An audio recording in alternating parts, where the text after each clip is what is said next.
Today we are working on this old mongoose bike. I bought this bike off Craigslist for $35, and it had this right here on it, this e-bike kit, and that is called a bbs02. It's made by Bafang, but this one's actually resold by Luna Cycles. So it says Luna on the back here. Bafang is one of the top Chinese manufacturers of e-bike kits. For $35, I stole this thing. This is a fairly expensive item if it was new, but it needed a few small parts in order to make it work, and I of course had to buy this battery, and I spent a little bit too much on it. I spent about $300 on the battery, and I had to buy the display. The display was broken. So I don't have much in this e-bike at all, and it's been fantastic for me. I've been riding with it. I commute back and forth to work sometimes.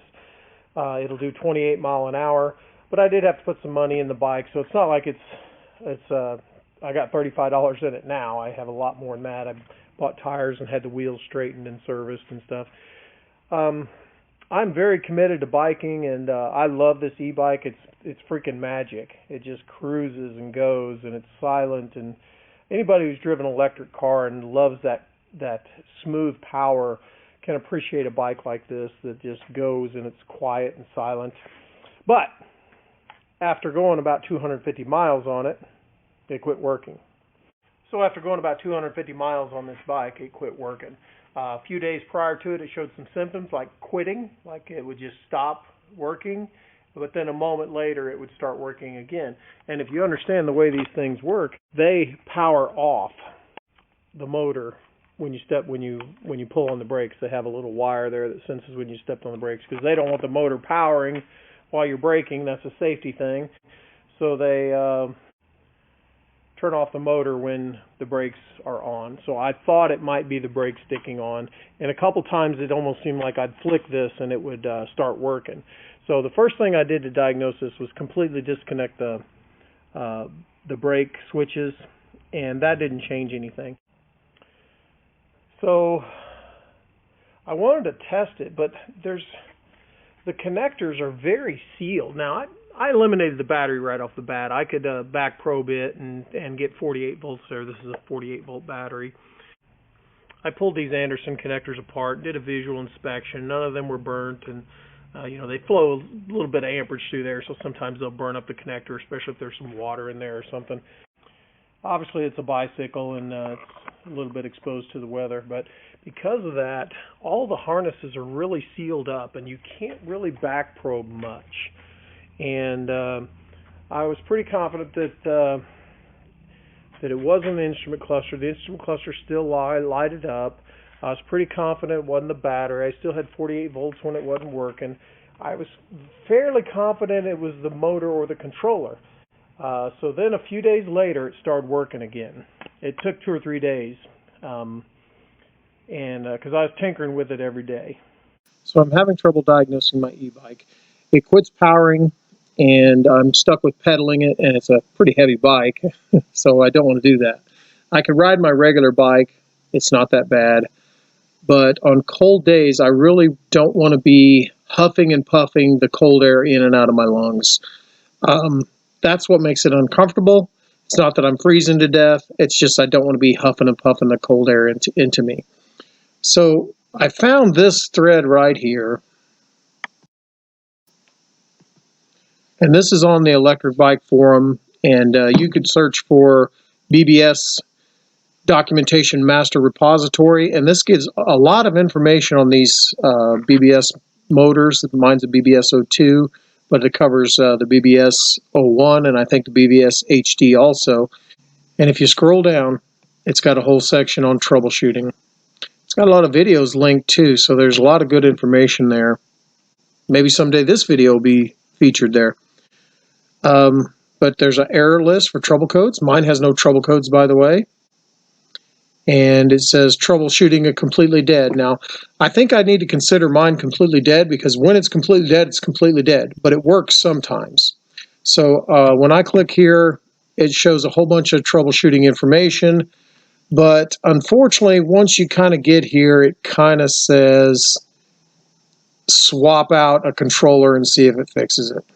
Now, Once again, that's my problem. I don't want to do that. And the ability to test it is very, very lacking. Like the connectors are sealed from water, and so you can't back probe. And so you're kind of left with ohm checking, and in the automotive world, ohm checking is the lowest form of testing. You really want some type of live testing with the thing in use. Once again, I kind of feel like it's either the motor, the Hall sensors in the motor, or the controller.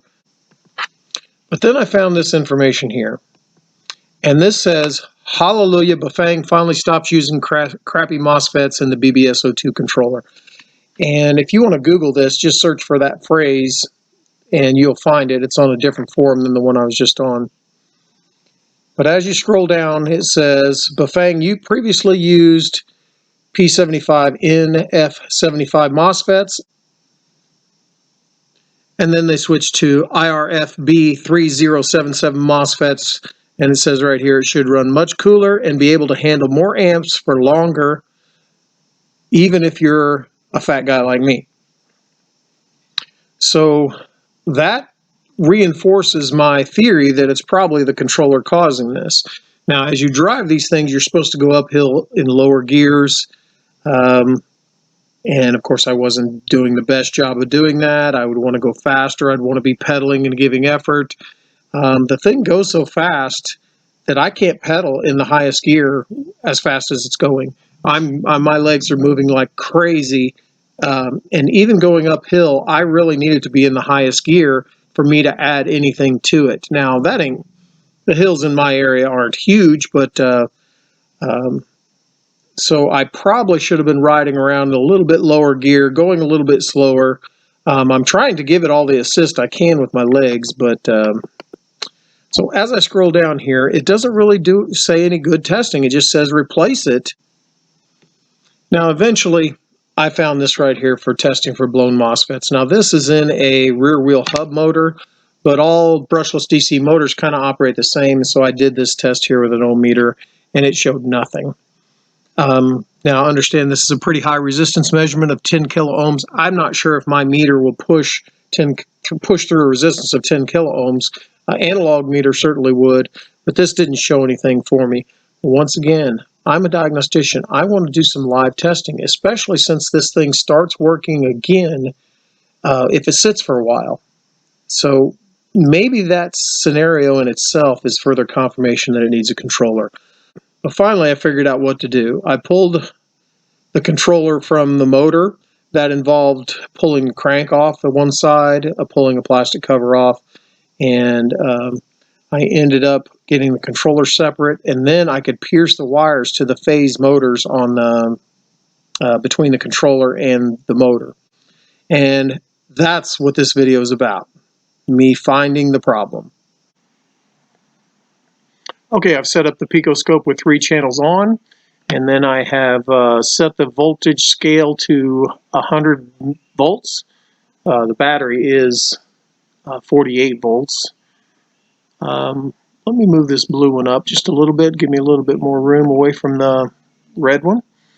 And then we will pull the trigger throttle. And I'm going to switch to the camera real quick to show you that it's spinning.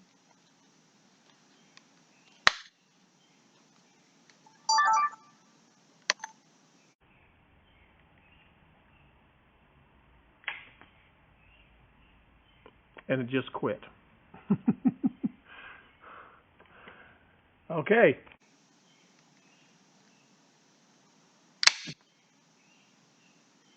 And it just quit. Okay, but you guys saw it. It had a full complement of waveform on all 3 channels, and now it's just getting a waveform on the blue one.